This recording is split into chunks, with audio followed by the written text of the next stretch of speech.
All right, welcome everybody to tonight's meetings.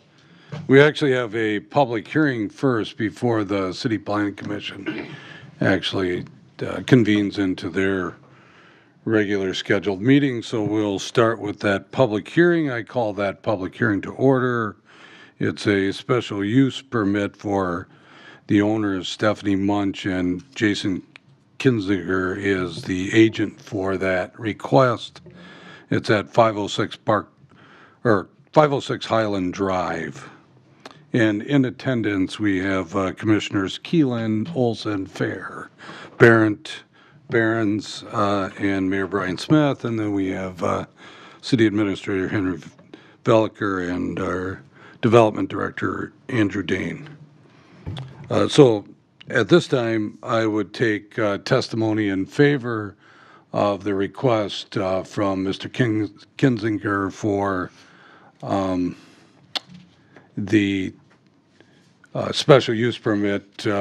Andrew, usually we try to just really briefly explain the request for the special use permit so that people that are in the audience or watching on TV or so on know what we're talking about. So if you could do that, that would be appreciated. Very briefly. You need to pull your mic Oh, over. sorry. So this is a public hearing for a special use permit for 506 Highland Drive for the construction of a detached garage. And they meet all of the appropriate setbacks and building envelope requirements. And so it's a pretty straightforward request. Okay. And so under our zoning, if it's a detached garage of a certain size, it has to have a special use permit. Yeah, I believe it's over 1,000 some feet. It Okay. requires a special use permit. Okay, and that's why we're here tonight. All right. Okay, if we have anybody in the audience that would like to give testimony in favor of the special use permit, please step up to the podium, give your name and address for the record. Limit your discussion to 3 minutes or less. Any discussion in favor of that special use permit? Well, I guess I can say something. I'm in favor of it. I'd like to say it's for my collection of vintage Ferraris, but it's not. It's just for storage and other mundane household items like bikes and lawnmower, snowblower, and things like that. So, all right. Awesome. Before you need to put your name in for the record, if you would, please. Name and address. Just and address. give us Oh, your name. my name is Jason Kinziger, and 506 Highland Drive, Waupaca. So. Thank you. All right. Thank you, Jason. Anybody else that would like to give testimony in favor of the special use permit? If not, we would hear opposition. Do we have any testimony in opposition to the special use permit? When they do special use permits, Henry, those do go out to the neighbors. Yes, they get notified. Okay. That's correct. So they would have the opportunity at this time if they, Yeah, I believe it's like a 250-foot radius. okay. All right. Okay, any testimony in opposition? Hearing none, I declare this public hearing closed at 5:21 p.m. Let's go to our regular City Planning Commission meeting then. And of course, as normal, we have a bunch of housekeeping things we need to do first before we go into action items and discussion items and so forth. So this is our City Planning Commission meeting. Today is Wednesday, June 5th, 2019, and it is 5:21 p.m. I call this meeting to order. In attendance, again, is Commissioners Keelan, Olson, Fair, Behrens, Mayor Brian Smith, and our two city staffs, Andrew Dane and Henry Veliker. And we do have a quorum. We're only missing one commissioner tonight. So we have an agenda in front of you. We just need a motion to approve that agenda. Move to approve. Motion by Keelan, second by Olson, that we approve the agenda as printed. Discussion. All in favor signify by saying aye. Aye. Against? Motion carried. We have a number of Planning Commission minutes. Remember, we didn't get the April 9th minutes on our last meeting, so that's in their packet tonight, as well as the public hearing minutes from May 1st, and also the regular meeting minutes from May 1st. So again, we would just need a motion to approve those, if you're okay with that. So move for approval, all three minutes. Second. Motion by Fair, second by Barrett, that we approve the minutes from the previous 2 months' meetings. Any discussion? All in favor signify by saying aye. Aye. Against? Motion carried. I'm going to forget to do this, so I'm going to go out of script here just a little bit. So I think Sandy sent out a notification that we are planning to switch the City Planning Commission meeting in July.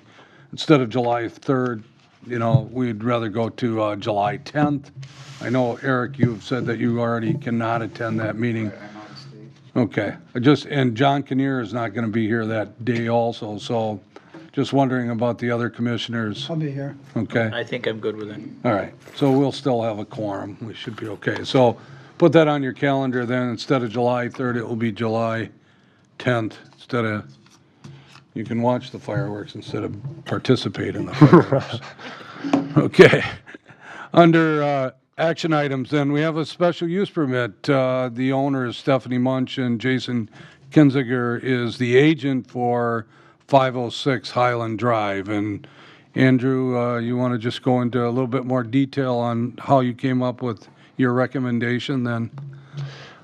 Sure, I can just qualitatively, since I just passed the folder over to Henry. I mean, we did look at the required setbacks, front yard, side yard setbacks, and it was well and exceeding the setback requirements for this structure, and it's a very large lot, heavily wooded, so it met all the legal requirements, and didn't get much negative feedback here tonight, so we thought it looked like a good project. Okay, awesome. You can see pictures of what, well, the size and so on. If you look on page 18, obviously, in your packet, you've probably already seen that. And then actually 21, page 21 shows how the garage would be put on the property in comparison to where the house is. And their house actually sets back, it looks like, quite a bit from the other houses. So does any commissioners have any questions for them? Now, this is something we recommend approval to council, correct? Right, it's a special use permit, so it has to go to council, which would be at our next meeting, which would be the 18th, right? I would move to approve it and recommend it to council. Okay. Second. Motion by Keelan, second by Olson, that we recommend to council the special use permit for a detached garage at 506 Highland Drive. Any further discussion? My only question would be, and I know that Mr. Kinziger has already stated that, you know, it'd be primarily for storage, but when we've talked about this in the past, is there any indication or idea that in the future you might want to use it for anything other than storage, such as a small business operation of any kind? No. Okay. No. That would Because- require too much work. Well, that would also require a different kind of special use permit. So, I mean, just so we Yeah. know. I understand. Okay. Okay. Pretty clear. Yep. Any other discussion? Ready to vote? All in favor signify by saying aye. Aye. Against? Motion carried. Thank you for being patient with our city government. We'll get this done as soon as we can. Thanks. All right, let's move on then. We have on our agenda, let me get back to the agenda. Okay, we have discussion items, grazing animals on non-agricultural land, and Andrew and Henry, I This is just a discussion item, so do we have any material that you want to talk about at this time? Or do we just open it up and, I think the thinking Have the was the folks in the audience came to the council and asked that this be considered, and we had a little bit of a discussion about the process and things, but it got referred to your committee to discuss, and I think whatever the outcome is, and if there's some questions of staff or you want staff to follow up, that's what our role would be, certainly. So, Mayor, no, nothing. I didn't want to presume anything one way or the other. okay, Alan, you requested that this be put on the agenda, so do you want to Yeah, start? I'll share my thoughts on this process. Okay. There are certain parcels within the city that are non-agricultural, but do not abut to residential lots, and some of them have invasive species on them. We do know that certain animals with their grazing habits will take care of the invasive species. And so what I'd like to see us do is propose an ordinance variance or special use permit of some kind for those types of lands that would permit, at least on a pilot basis, experimental basis, some sort of animal grazing. And as an aside, I mentioned to you before, Mr. Mayor, but the company I used to work for, Alliant Energy, is using goats to control invasive species on their properties.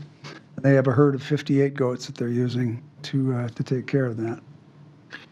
Can you just give us an idea, as long as you, how long would they move those animals to a specific spot? Is it dependent upon how quickly the invasive species, or do they have like a time frame, like a 30-day or something like that? You know, I don't know what my company is doing. Okay. I do know that they rotate them, but I don't know what the frequency is. Okay. And I think maybe some of the members of our audience can address that better than Sure. I can. Okay. Anybody else, commissioners, have any comments on this? Okay, so the way we're going to do this is we're going to do it the same as when we have public input at city council. So you'll have the opportunity to come up to the podium, give your name and address, and limit your discussion to 3 minutes or less. The commissioners will have the opportunity to ask you questions. And you can certainly ask us questions too, but again, I want to make sure that we understand the ground rules before we start here. Okay, Andrew? Go ahead. I just wonder if I could make a comment before folks come up to share, since we heard a lot of good feedback, I think, at the last session, and then you guys have, I guess, heard some more feedback at council. I was just curious if it made sense at all to, before having people come up to share their thoughts on the topic, you know, if we wanted to flesh out what the pathways are moving forward, or if there's some concurrence here, maybe it's useful to have a little bit more discussion on how we see moving forward to kind of, if the Plan Commission is in favor of granting some sort of variance or authorization to move forward, you know, do we want to kind of get on the same page with that, and then that people may be able to tailor their comments, I guess, appropriately, just a thought. Okay, well, and I appreciate your comments, Andrew. I kind of thought that's what Alan was getting at. Well, but- maybe that's, if everyone's on board with that approach, Yeah. maybe we. Well, I don't know what the best approach is, whether it's a variance to an existing ordinance or a brand-new ordinance that permits the goat grazing. I really think we should approach this cautiously, though, and do it initially on a pilot basis, not put it in concrete until we know what the effects are going to be, whether there are going to be some processes developed that we don't, that are, you know, of concern. So I'd like to see it set up on a pilot basis. Well, I also think that based upon what, just as an anecdotal, your company has done, and I suspect other communities, that there's lots of good data out there to show what other communities have done, that we could glean some of that information from if we choose to have some written materials. But I agree with you. We have to be a little cautious and specific about what animals we're talking about here, because somebody else might see the grazing of an animal that we had never thought of and thought that it would be okay, and then we get into a little trouble with some neighbors. So we have to be a little careful with that part. But I think the initial concept of what Alan has brought up and the concern, I think is certainly reasonable. We ought to look at it and see if we can get something moving forward on it, at least on a pilot basis. I see that as a positive.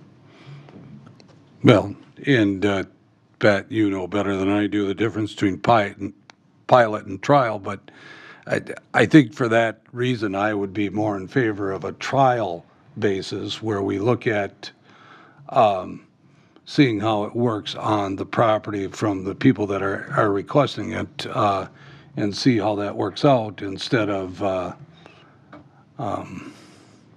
I just think it's a good way of getting it started, and I know that that's something that Kari recommended at either our last city planning or our city council meeting. I can't remember, and actually I really think it's a good idea to a good place to start to see how it works out. So, Yeah. anybody else? Andrew, any more? No, makes sense to me. Maybe if folks have specific suggestions or recommendations on how we do the trial, I mean, I guess, sounds like we've already heard a lot of the benefits. I think everyone's pretty aware of the benefits of it. So maybe if we start getting into the mechanics of how we're going to approach this and what a trial might look like, that would give us some direction to move forward. Well, and I'm assuming that you will need to probably do some research on whether we can actually do a trial without changing the ordinances or so on too. So that would be something that you'll certainly have to look at too. Henry? Yeah, I was just going to suggest, I think that's the essence of it. How do we lawfully suspend the zoning ordinance for the trial? How you do that. Now, Kari and Russ did give me the suggestion to call the city of Kaukauna, and they have had some good success with it, but it was a city-run program. And their planner went into a dozen things that they considered, but their council basically suspended the ordinance to do a trial pilot, and they're in their second year. So I think at some point they're going to have to decide to do something with the ordinance. But that's probably the first place I'll go is, how did the city attorney advise? And I'd probably get our city attorney involved. How were the mechanics of suspending the ordinance? But I think the big distinction for you as you consider your trial is, number one, we don't have anything on paper to describe how they want to do it. I think you almost have to get graphic with a map and how you're doing it.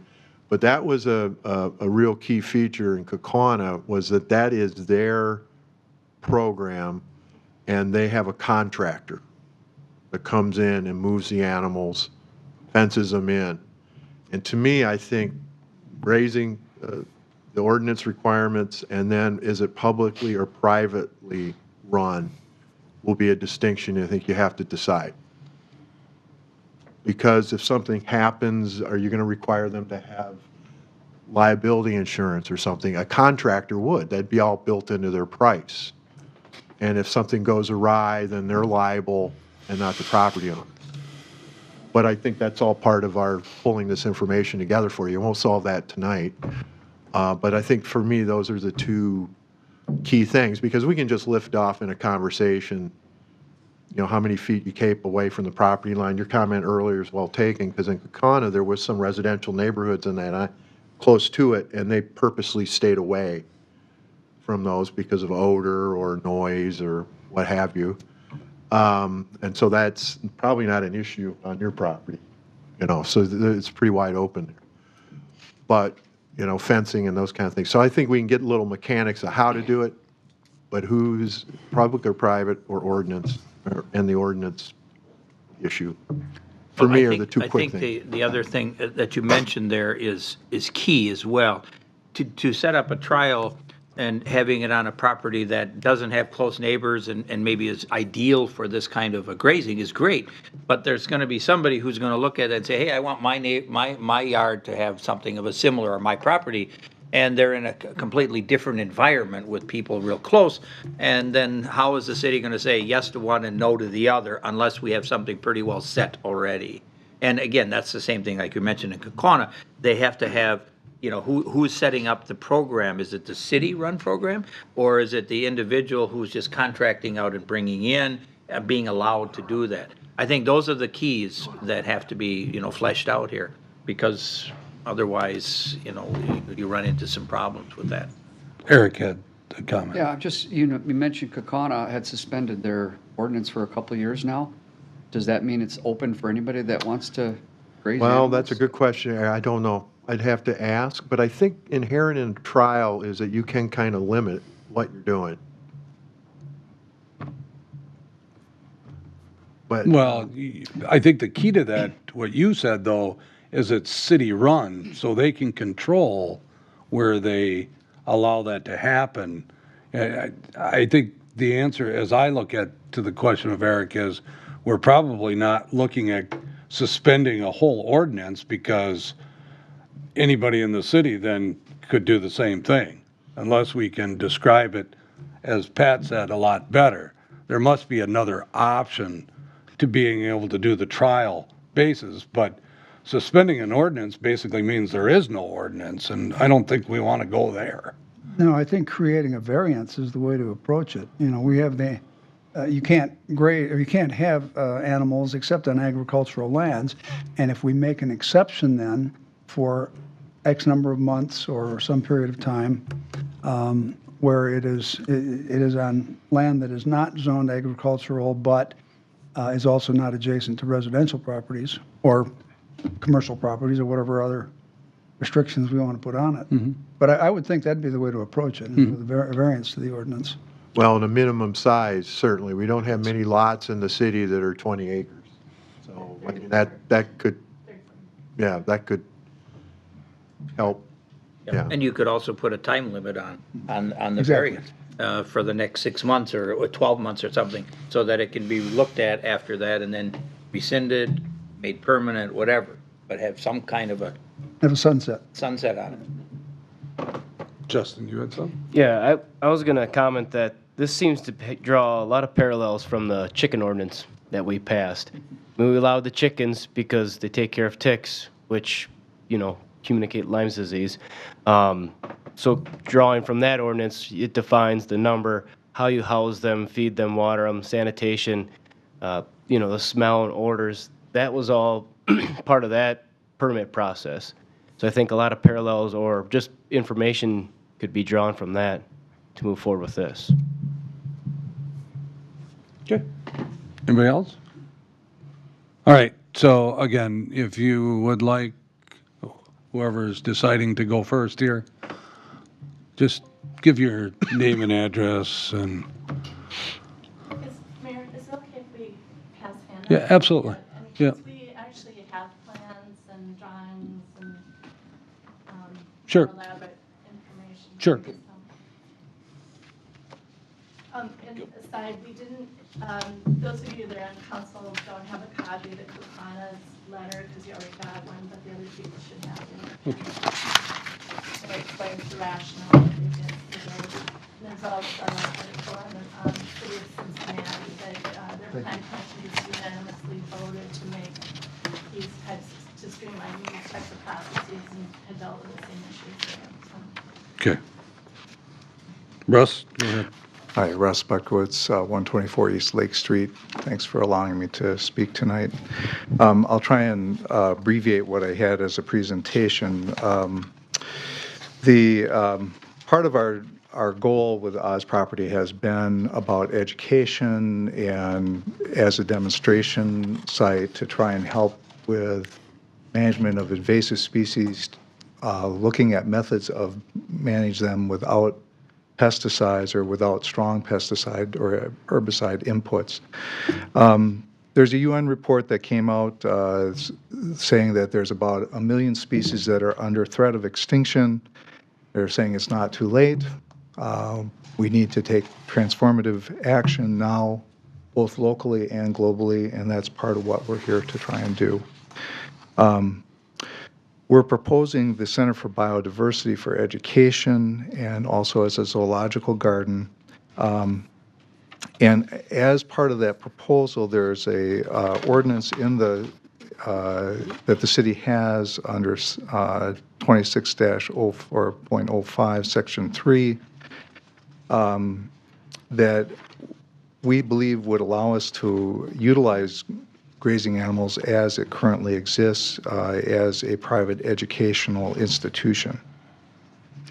Our proposal is to start with a 10,000 square foot area, which is outlined on our property. On the map, you can see this would be surrounded by a 5-foot high 12-gauge wire fence. If you look at the photo there, I'm holding some of this. There's actually a cluster of barberry just to my left. There's yellowish stuff in the background that you can see. That's all leafy spurge that goats would go after, which is also an invasive plant.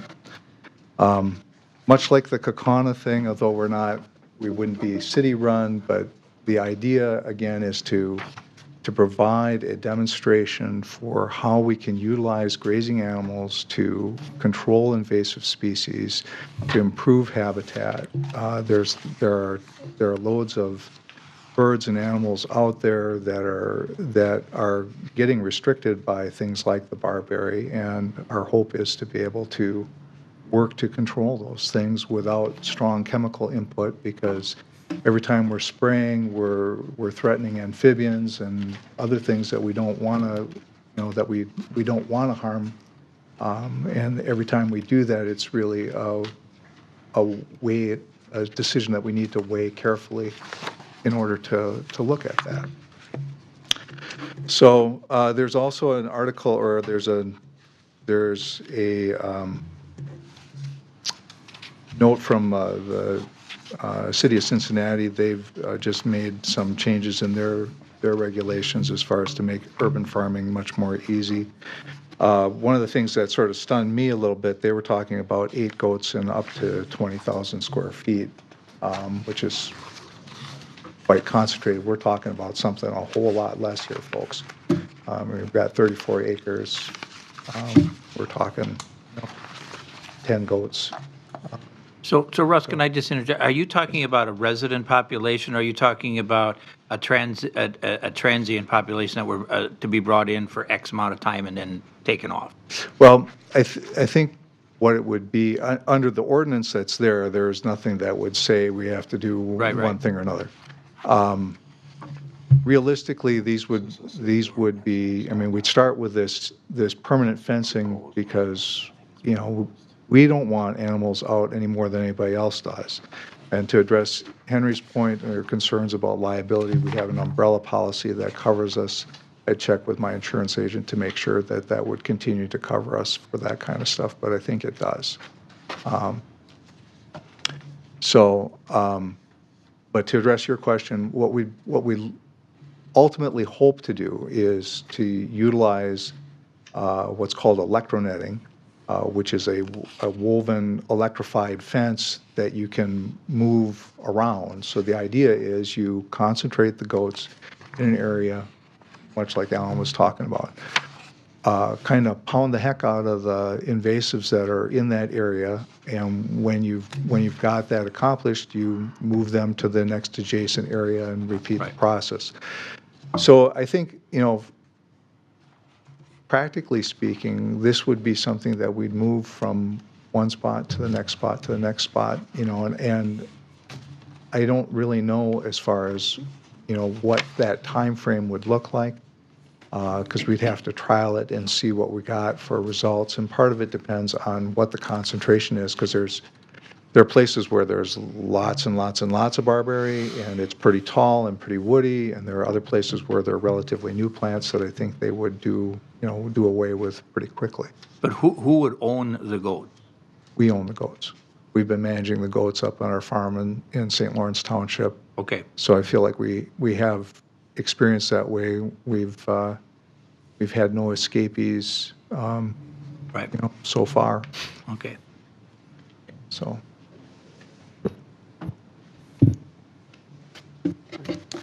Thank you.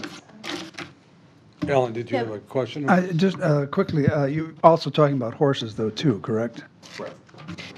And I know, I know there have been some concerns about the reason that we keep bringing up the horses thing. It gets back to this principle of multi-species grazing. And basically what you're doing is using agricultural animals to simulate natural ecological processes where you have different species that favor different plants. And so they work in tandem together. So the horses will eat, horses, for example, tend to prefer certain types of grasses and stuff. Goats are more browsers. And like woody vegetation, they'll eat some forbs, they'll eat some grasses, but not as much as the horses. And so what we've actually found works pretty well, like what I'm doing at the farm right now, is to pound it heavily with the horses initially, knock down the grasses, then the remaining stuff I put the goats on, and then they hammer that.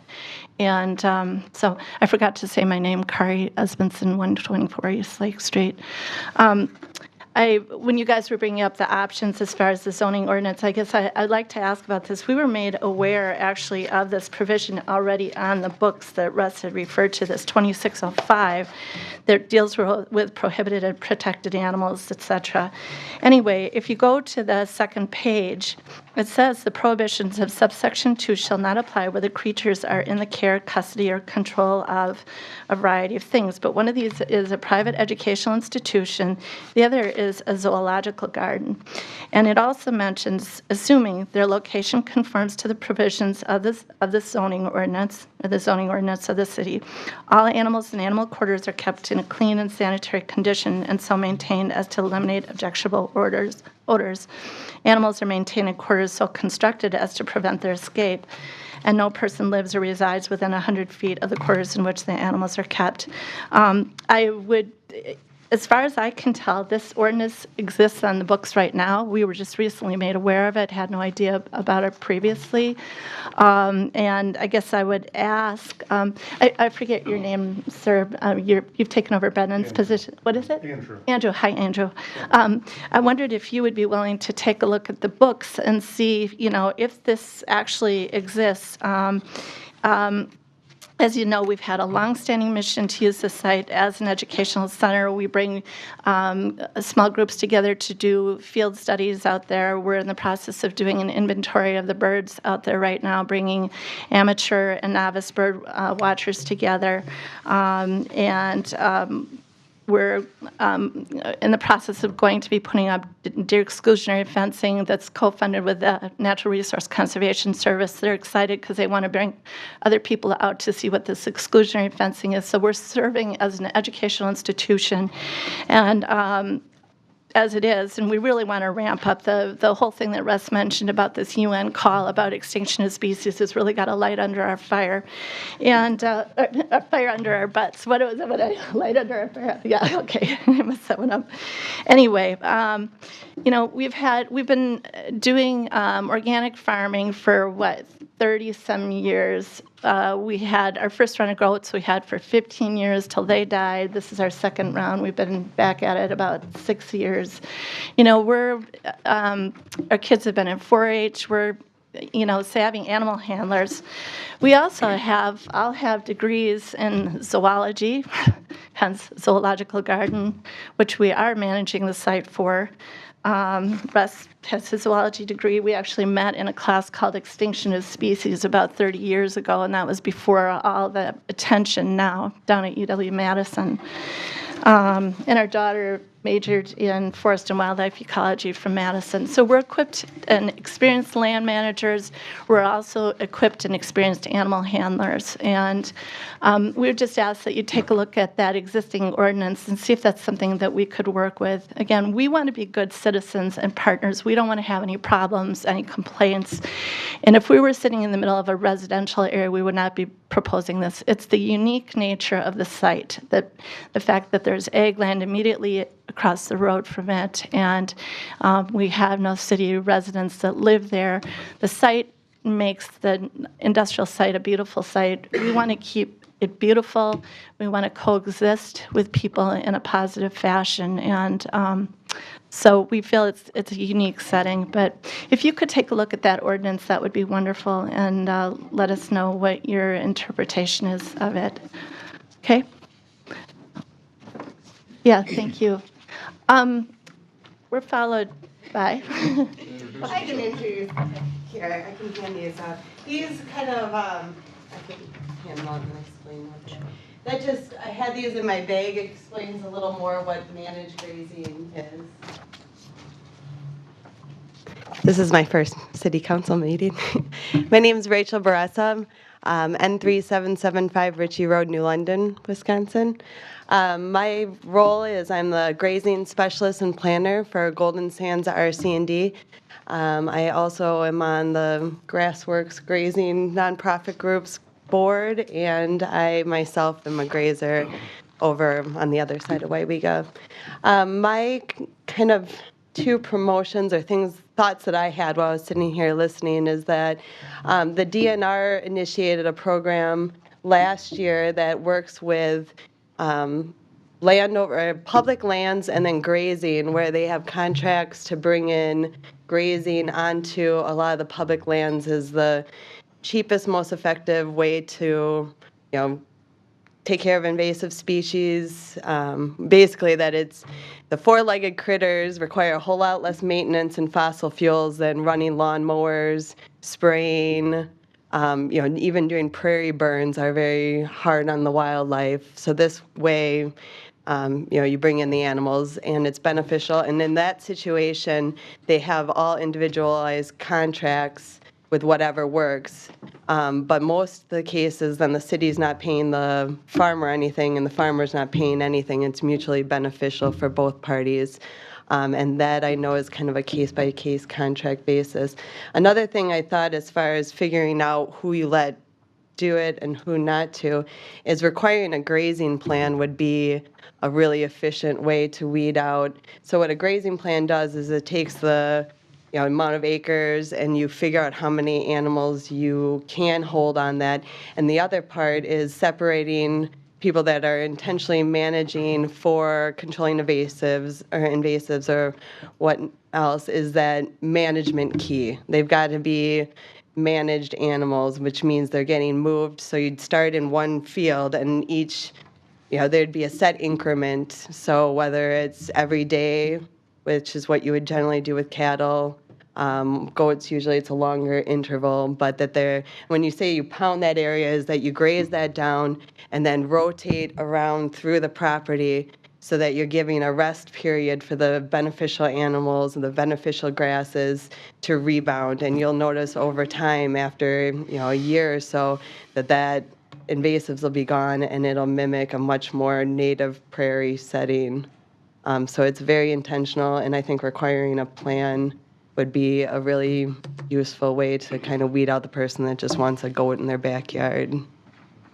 Rachel, have you had any experience working in an urban setting with grazing? No, I haven't personally, Okay. but I know that it is kind of this new and up-and-coming thing just because it is cheaper for the city in a lot of ways in that they're not using those man-hours to go out and maintain areas or equipment or the fuel component, and the increase of aesthetics, and people really seem to be responding to it. I know I saw when they started opening them up in New York City, the number of people that flocked to whatever park it was, just to see the goats grazing. So I think there is a lot of benefit in grazing in general as aesthetics on the countryside, that people like seeing animals. I think there's a lot of benefit to that versus all animals in the barn. And the other thing I was going to mention as far as the timing period, a lot of times with those DNR contracts, they're just out there during the grazing season, but then then they bring the animals out to the site for the season, and then they would bring them back to the farm for the overwintering. So say a lot of times the grazing season would be May 1st. This year it was May 16th to like November 15th. Is kind of the typical grazing season in Wisconsin. So from a practical and practicing point of view, it's a seasonal operation. Yep, it would most likely be they come in, they serve their person. There usually wouldn't be the watering or outwinter. I mean, there might be, but in a lot of these DNR cases, it's bring them in, do their job, bring them out. Yeah. And I would say a lot of with grazing animals, usually there isn't a whole lot of odor either, or a lot of those kind of things. Yeah. Okay. But yeah, if anyone else has any questions, Can I Yeah. ask a question? Absolutely. This is something that I'm really interested in. I just happen to be here for something else, but I planted a lot of native plants on our property, and we work up pretty hard to get rid of the barberry and buckthorn and whatever. But when you talk like the deer, I've talked to Brian quite a bit about the deer, and the deer are pretty indiscriminate about what they eat. They'll eat native, they'll eat whatever, and they can get their teeth on. So you said that some of the more native species will bounce back faster than invasives? But what you end up doing is creating the level playing field, and a lot of times, those are the more desirable plants may, if they given the opportunity, come back faster. And it does. That's what she was saying with the multi-species.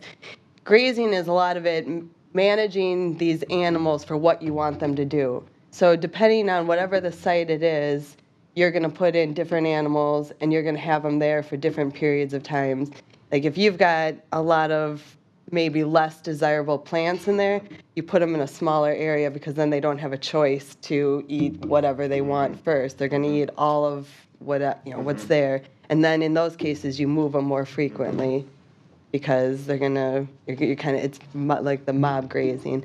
And the benefits of the multi-species is that they do graze kind of a little bit differently. So depending on, like you can't put cattle in there to deal with barberry and a lot of these brushy. That's where goats are best suited. So you're basically taking animals to do what they're kind of designed to do, and it's kind of neat.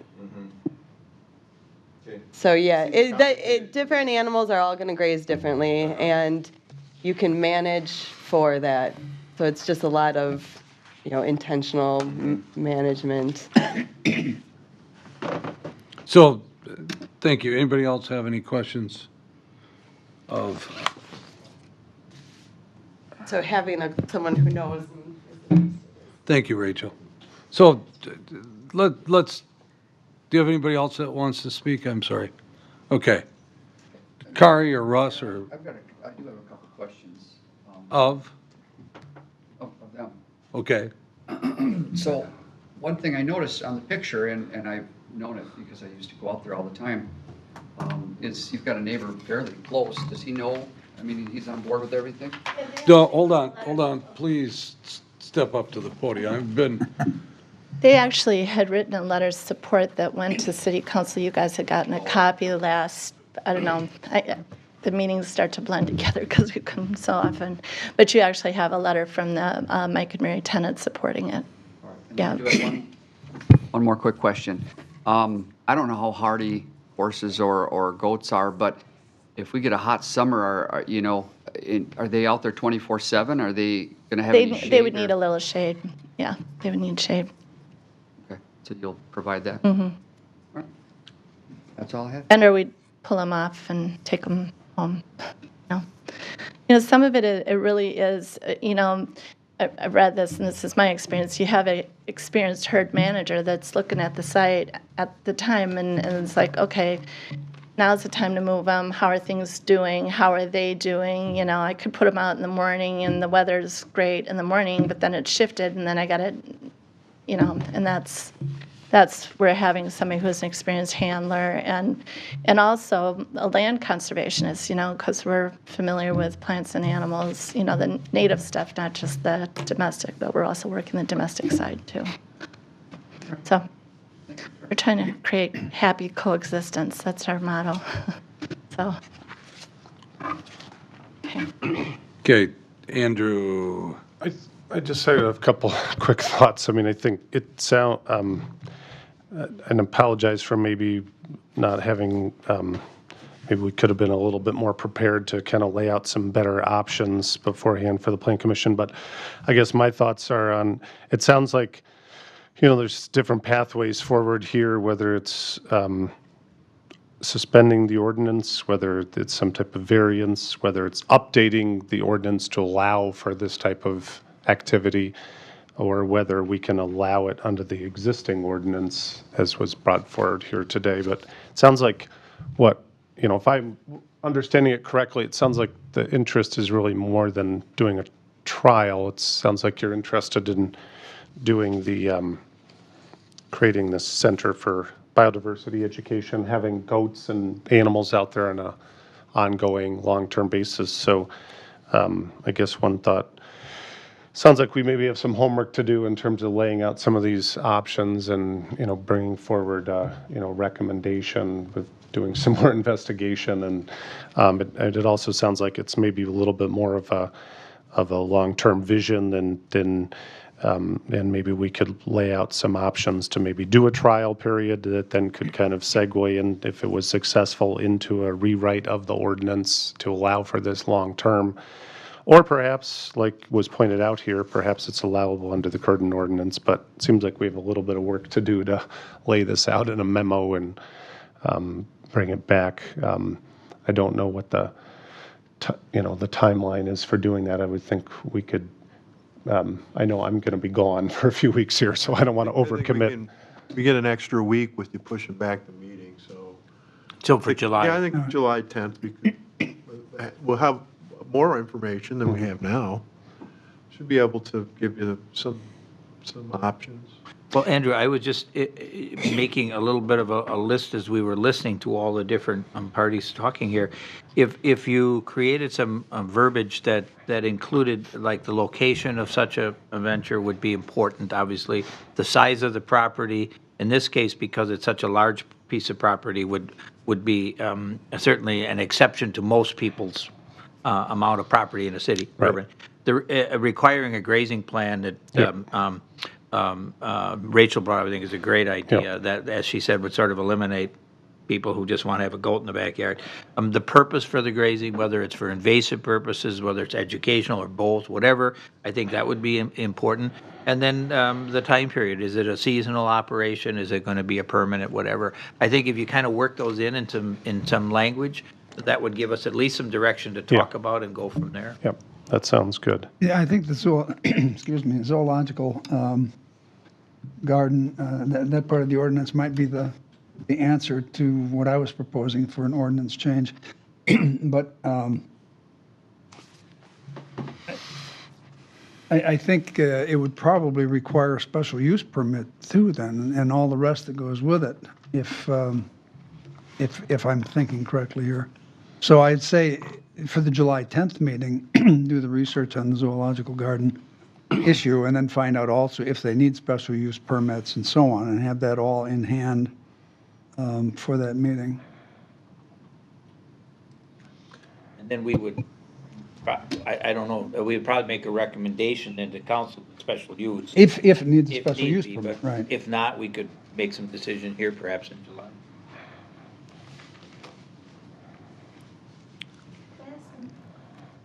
Sure. If you need a special use permit, is that normally described in the ordinance? Is that clear? I'm just curious, just Well, as a person trying to interpret ordinances, is that? No, there's a very specific, we have a format, we have to advertise, and there's a checklist, basically. I'm just wondering, like, for example, with that ordinance, if you needed a special use permit, would it normally say you need a special use permit? Well, I guess I wanted to make a comment, but I'm not 100% sure. The ordinance you're referencing really handles the whole city, all zoning districts. And your zone is, I think it's industrial, yeah? It's heavy industrial Right. too, yeah. And if you read that, what you want to do is non-allowable use in that district. What you've referenced was an ordinance we passed a few years ago, and that's meant for the whole city, regardless of what district you're in. So what we have to fall back on is the zoning classifications and what allowable use is. And I think that then takes us to, can you legally suspend just that requirement in the ordinance, do a trial, see how it works, kick the tires, and if it's successful, then move to change the ordinance. Henry, I was just curious, is JR's Petting Zoo still open or is that closed now? Excuse me? Is JR's Petting Zoo still open now or is that closed? I don't know. But anyway, that was within this. Kids out there? Yeah, that was within the city limits. They had goats out there. My kids all grew up in various Yeah. different animals. Do you know, and I was curious That's a what the good thing. zoning is out there. Does anybody know what the zoning designation is for that district? What? Yeah, and number one, I don't know if they're still doing it. I knew at one point they maybe managed the animals, and then they brought in an outfit that does that, and they take the animals in and They were out. always there when we were there, both the husband and wife Well, were. too. and JR's, if you remember back, some Was of us outside the city. old timers can remember, that was in the town of Farmington. And we inherited whatever they had there. So there's a difference there between it. But I think Justin brought up a good point. I mean, that's open to the public where people are allowed to, he didn't say that, but I mean, that's basically what he's saying is that it's open to the public for people to attend that. And Well, this would be different than that. This is But ours let's is- stop. Let's stop right now, though, because I think Andrew has a direction that he needs to go in. If Planning Commission is okay with moving forward, or at least with the concept, let's give him the opportunity to do some research. Otherwise, we're just all guessing at what's going on here, to tell you the truth.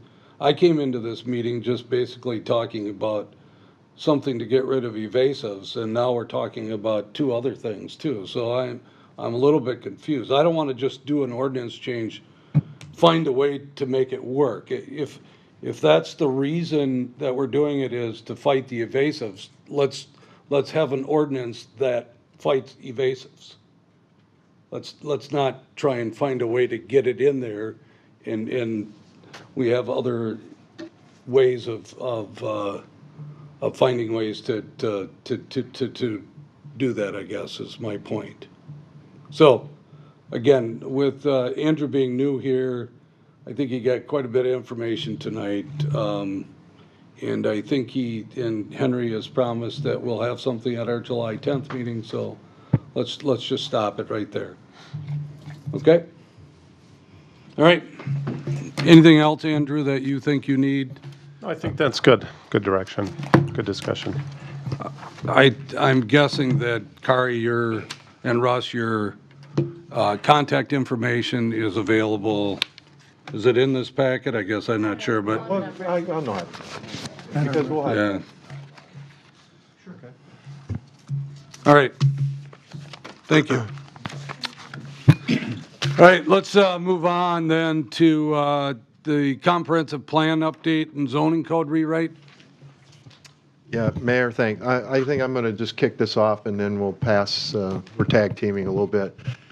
Last month, you got to meet Andrew. He's our interim Community Economic Development Director, and over the past month, we've been kind of evaluating the whole process of the zoning update, and we want to kind of keep moving forward with the idea of improving our zoning ordinance. It came out in our strategic planning process that we wanted to look at the zoning ordinance. So we are working to bring the project forward.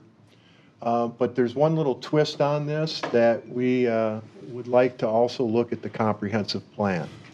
The comprehensive plan is about 12, 13 years old. And as I'm learning, the more I'm doing planning and getting more involved in the department, the zoning ordinance is really the mechanism to help the vision of the comp plan come to life. So we think we can be efficient and move both processes forward. So that's sort of kind of the overall. I don't, Andrew would like to add any comments to that, but we want to kind of keep that going. And we would work together on it to make it happen. The first step is sort of just do a quick diagnostic on our ordinance.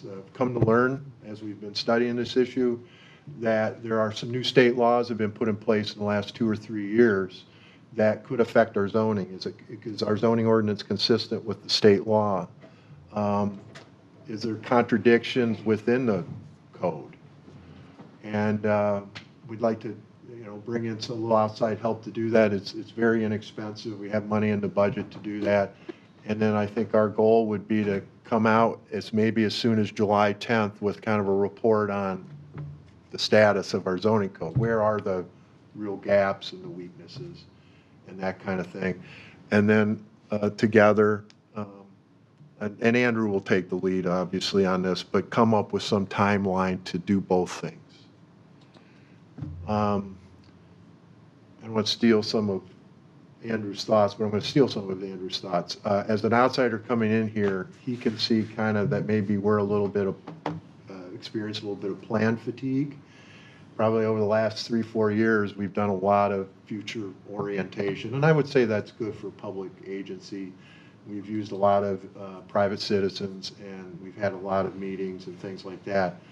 I think we would propose, and you're going to hear it when we put it all together, that you, as the Plan Commission, kind of drive the ship on this process. But at some point, we've got to have some public input, and we can do that in various ways. But I don't think it would be as maybe as a predecessor to Andrew. I think saw a lot more public, meetings and engagement and movement. I don't think we're suggesting that. Is that you could do a lot of that because you have your pulse on the community, and we'll get that input eventually. But we want to keep that process going forward because we've kind of unveiled doing this. I think stopping isn't good, and that we want to at least keep the momentum going. Because I'd like to think there's some expectation that we're going to complete our effort. And we're, we have an interim person. We don't have pulled someone on board yet, and that could be months from now. So it just seems like the best alternative to kind of keep things moving. And knowing Andrew's background, getting to know him a little bit more, he's got a lot of experience with this kind of these processes and stuff. So I think our plan then would be to bring you more precise information on the zoning code, maybe where the gaps are, and a timeline for maybe accomplishing this. Am I wrong? I think we could still get it done by the end of the year. I don't know this year, but are you talking about? I don't think we're going to get the code updated and adopted by the end of the year, but I think we could be well into it. Do you have any other? I think that was about it. I guess the one other thing I just mentioned and kind of bringing this forward, that about doing kind of a concurrent update to the comprehensive plan with the zoning code update was, as Henry suggested, the comp plan really should establish the vision and kind of the goals and objectives that then kind of helps drive the zoning update and not the other way around. And the other, I guess, concern I had moving forward with just doing the zoning code update with having a comp plan that's 12 years old is that they're statutorily required to be updated, every 5 years. And so, I think puts the city in a better light if we can now, I think, officially say that we're in the process of updating the comprehensive plan. It just makes the zoning code more legally defensible. And I guess my observation, I could be wrong, but just coming in and looking at a lot of previous plans that were done, I thought it would be make a lot of sense to do these things together. And I think from the public standpoint, doing a comp plan update and a zoning code update sort of concurrently makes sense, and it does kind of help us avoid planning fatigue. And I think we could do it very efficiently. And as Henry said, we would come back at that July 10th meeting with like with a detailed work plan. I think if we, somewhere in that 6 to 12 month time period to accomplish both of these tasks. Yeah, we have an arts and culture plan, which is an element of the comp plan. Done. Check it off.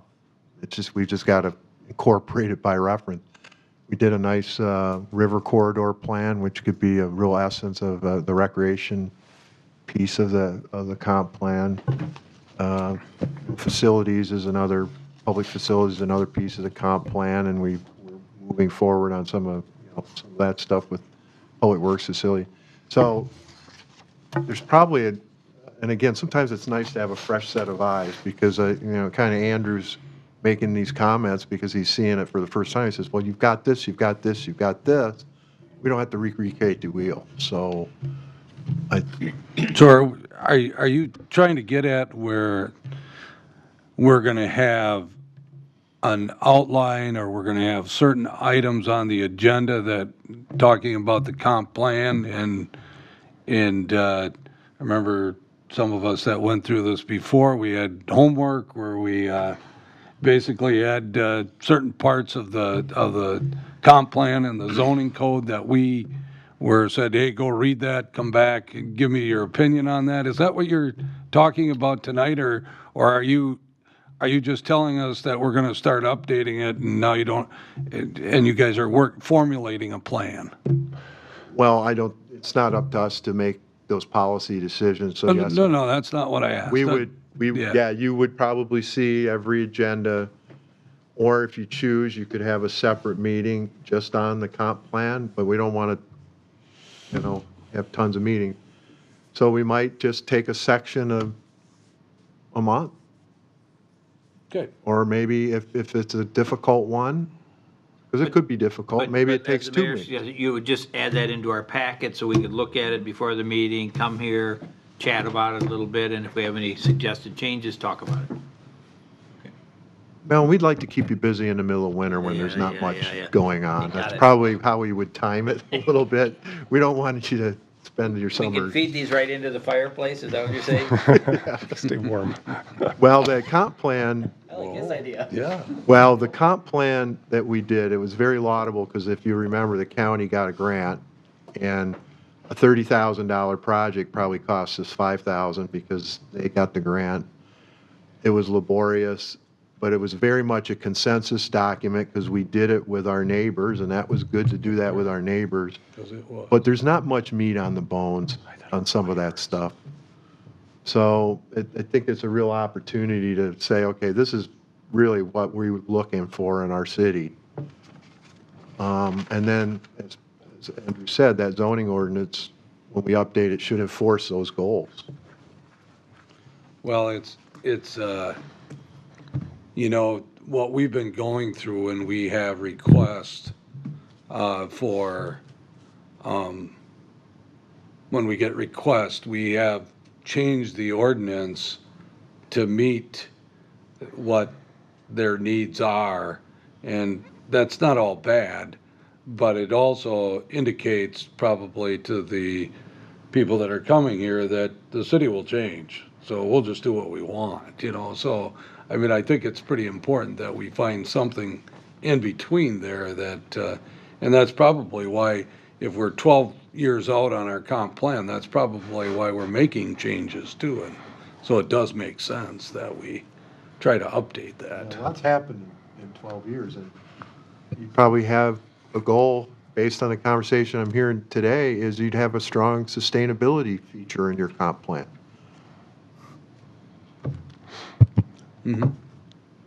Okay, So so we can anticipate this at our July meeting? yes, sir. Yep. Is that what we're saying? Just a timeline and a diagnostic on our zoning code where the gaps are. And then probably the process wouldn't start much until after Labor Day. We could do a lot of the background, just back of house data gathering before then. Because that's the whole first chapter, is all your demographics. Well, Lord knows things have changed in 12 years, just on that. Okay. Any questions on that? How about the reports? Anything special there, Andrew, Henry? At the end of the agenda there? I checked on the building permits kind of speak for themselves. I talked to Elizabeth and asked if there was anything really worth mentioning on the code enforcement end, and she's indicated not really with some of those. There hadn't been a ton of activity. Henry, did you have anything to point out? Well, we've got some nice bigger projects, probably getting into the development report a little bit, but wood renovators projects moving forward, and the Foundry's big project at Plant 2 and 3, and then Performance Industrial Products is looking to do an expansion. You can see with really large projects, we're doing really good on permit revenue, which is good. So there's been a lot of activity. Well, the weather's turning, of course, so people's got all the projects they've planned over the winter, they're executing, so. Yeah. About $1 million of value. Okay. Anything else for the good of the meeting? Move to adjourn. Motion by Keelan, second by Olson, that we adjourn till our next scheduled meeting, which has been changed to July 10th. All in favor signify by saying aye. Aye. Against? Motion carried. We are adjourned at 6:23 PM. Have a safe ride home, everybody.